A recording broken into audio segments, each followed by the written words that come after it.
Subscribe to Mufti Akmal Mujahid online and press the bell icon for more videos. अस्सलामुअलैकुम वरहमतुल्लाहि वबरकातुहू।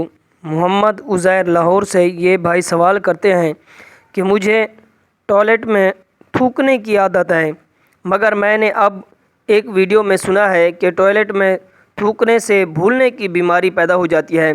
क्या ये बात दुरुस्त है? प्लीज़ इस बारे में रहनुमाई फरमाएं।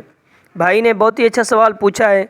देखें कि उन्होंने तो सिर्फ थूकने की आदत बताई है, बाज़ लोग ऐसे भी होते हैं कि जिन्हें टॉयलेट में खाने पीने की आदत होती है। अब ये बात सुनकर हैरान हो रहे होंगे कि टॉयलेट में खाना पीना। जी हाँ भाई, वहाँ पर कुछ लोग तम्बाकू खाते हैं, सिगरेट वगैरह पीते रहते हैं, तो ऐसा नहीं करना चाहिए।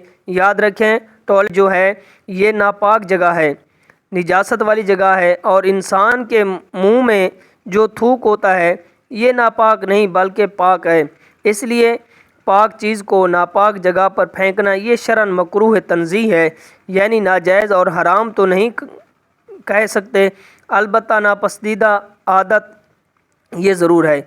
मतलब ये है कि ये चीज़ शरीयत को नापसंद है, ऐसा नहीं करना चाहिए। तो टॉयलेट वाली जगह पर निजासत होती है या फिर वो नापाकी की जगह है, इसलिए वहाँ पर बैठकर थूकना ये बिल्कुल भी नामुनासिब है, इससे बचना चाहिए।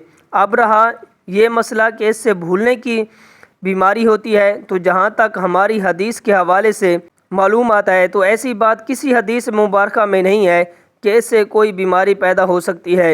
हाँ, अलबत्ता किसी बुज़ुर्ग का कौल हो सकता है, उलमा कराम ने लिखा हो कि टॉयलेट में थूकने से इंसान को निस्यान भूलने की बीमारी पैदा होने का ख़तरा होता है, तो ऐसी बात हो सकती है, मगर हदीस के हवाले से ऐसी कोई बात नहीं। बहरहाल ऐसी आदत से बचना चाहिए और टॉयलेट में नहीं थूकना चाहिए।